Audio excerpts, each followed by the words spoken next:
अरे बाबा उठी, का बिछौना पर बेहोश होके पड़ल बनी। अरे यार नींद खराब कर दिहल है। इतना बढ़िया सपना देखत रहनी हम, हवाई जहाज में जात रहनी हम, जगह दिहल ऐसा बुझाता है कि जहाजिए में से ढकेल दिहल हमरा के। अरे महाराज का दिनों में सपना देखत तनी, होने कोटा के बोली होखे वाला रहल है। अरे मैं पड़ल लेखा पड़ल बनी है जा। जवन न कल मछली खिया दिहल पितर पछ में कि धुआं ढिकार अभी ले आवता, वही से आराम करते रहनी। आ कोटा के बोली होता वाला तो हम का कर जाई उजा प्रत्याशी रहनी। हाँ हम जाई अब लाइन में खड़ा होकर हाथ उठावे बुरबक कहीं का। बोली यही बेरा निरस्त करवा देनी है बाबा। उठी रहूँगा अब लाग जाए फैन से तैयारी में। वीर तुम बढ़े चलो, धीर तुम बढ़े चलो। आ सुन लिए बेरी के माल राजा गाँव से ना रेवती से आई, टाँट पड़ता उजे वाला। सही के निरस्त हो गई तब का महाराज झूठ बोलते नहीं हम। कतना हाथ गोड़ जोड़ के तो निरस्त करौने हाँ। उजे से तभी चल तो निरस्त करा के सीधे रहूँगे कि हैं। अब कल के खैले बनी तो नेकी देवे के पड़ी नु। खाली खैला ही बड़ा लो कि 6 गैलन पियला हूँ बड़ा लो, 4 कोन में 1 कोन। अरे कुल बात छोड़ी बाबा, रात गईल बात गईल। खाए खातिर पियल जरूरी बा, पिए खातिर खाइल जरूरी बा। दोनों काम एकदम आवश्यक बा। आ सुनी निरस्ते नहीं करौले, 15-16 गो ऑटो सेटिया दिले बनी, एकदम टाइट बना सा पुअरा नियर। तो ये मान लीजिए वो टाइट बना सा तो वो टाइट रहे के पड़ी नु। तो हम निहरल कहाँ बने, टाइटे बने। लेकिन कोटा आवल चाहिए बबुआ, देख ली है, गारंटी ले ली 220% रहूँगा कि हाँ आई। अब चली बाबा आगे का काम देखल जाओ, ओटरन के कैसे मेंटेन करे के बा।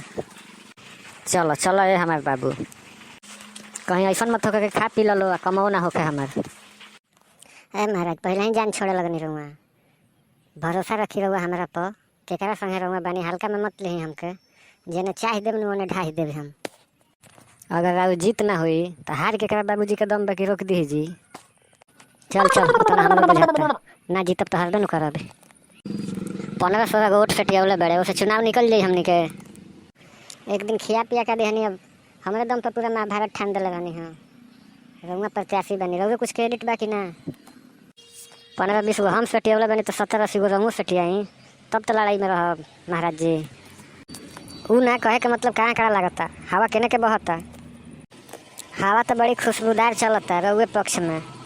80% वोट राउरे बा बाबा, आ 20% में बाकी कुल घुराऊ कतवारू बालो।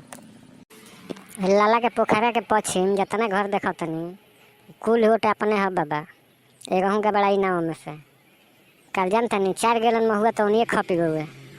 वो जाके वोट एकदम बम बम बोलता, वोट बोलता वो जाके। तिरा इनार के पूर्व आ पश्चिम कुल है अपने हो, उन्हीं के वोट एकदम बम बम करता जी। अब देरी मत करी, दाम निकाली कि आगे के काम होखे। अब देरी करब तब काम गड़बड़ा जाई। रउआ विपक्ष में 1 से 1 पैसे वाला प्रत्याशी बाणे, तुर दिलो उठावा तो ना मिली कोटावा। ना ना टेंशन मत लो, हम जाते नहीं अभी के नहीं, उसे सुदियों पर खोज के ले आवत नहीं नु। ठीक ठीक बाबा, जल्दी रास्ता देखी, माल पानी के व्यवस्था करी। रउआ आई हम एजे बैठल बनी तले। ठीक बा 10 मिनट में हम आवत नहीं। कोटा होई चाहे ना होई, इनका 2-4 दिन जौने खाए पिए के व्यवस्था बनल, ये खाली और टर जाइत नु तो मजा आ जाइत। कॉमेडी का अगला भाग देखे खातिर चैनल के सब्सक्राइब कर देब, आ वीडियो के लाइक कर मत भुलाइब।